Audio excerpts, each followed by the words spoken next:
वैसे ट्रंप खुद हमले की शुरुआत से पहले यूएई को भी ईरान के विरुद्ध भड़का रहे हैं। ऐसी रिपोर्ट छप रही है जिसमें कहा गया कि ट्रंप प्रशासन यूएई को भड़का रहा है। यूएई के टॉप अधिकारियों से कहा गया है कि ईरान से उसका एक अहम द्वीप छीन लें, आबू धाबी ईरान के लवान द्वीप पर कब्जा कर लें। ट्रंप ऐसा क्यों चाहते हैं तो इसके पीछे उनका मतलब छिपा है। वो युद्ध में यूएई की डायरेक्ट एंट्री करवाकर अमेरिकी सैनिकों को सीधे लड़ाई के मैदान में उतारने से बचना चाहते हैं। वैसे आज यूएई पर एक अदृश्य ड्रोन हमला भी हुआ है जिससे खाड़ी में दहशत बढ़ गई है।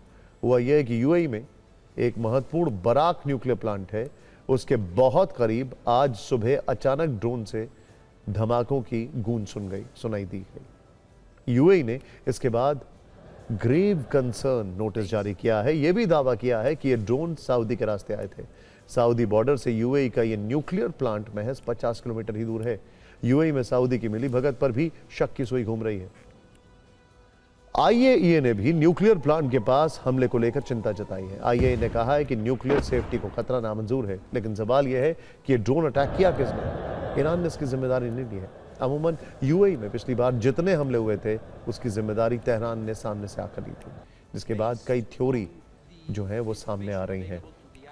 देखिए, पहली थ्योरी, ईरान ने हमले के लिए सऊदी अरब के एयर स्पेस का इस्तेमाल किया। थ्योरी नंबर 2, सऊदी ने ईरान को अपने एयर स्पेस के इस्तेमाल की मुख्य सहमति दी। थ्योरी नंबर 3, खुद सऊदी अरब ने यूएई पर यह ड्रोन अटैक किया है। थ्योरी नंबर 4, यूएई को अलग थलग करने के लिए ईरान सऊदी के बीच अंडर द टेबल डील हुई है, ये एक्सपर्ट्स का कहना है। थ्योरी नंबर 5, ईरान से सीधे समुद्र के रास्ते आने पर ड्रोन के पकड़े जाने का खतरा था। थ्योरी नंबर 6, सऊदी के रास्ते आने पर अचानक और बेहद कम दूरी से हमला मुमकिन है।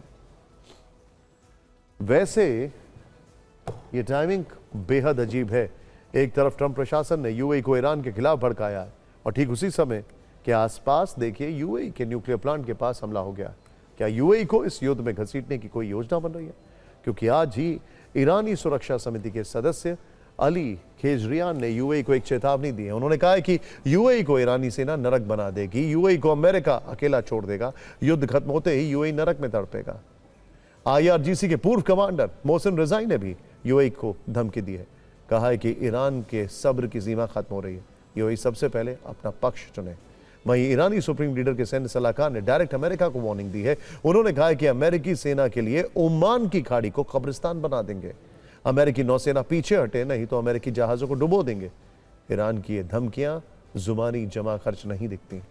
ईरान होर्मुज के समंदर में सैन्य तैयारी भी जबरदस्त तरीके से कर रहा है।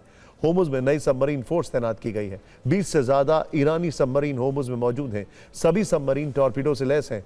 इनके अलावा अमेरिकी दुस्साहस को जवाब देने के लिए ईरान की मिसाइल फोर्स भी रेडी है। ईरान के ड्रोन लॉन्चर्स को भी एक्टिव किया गया है।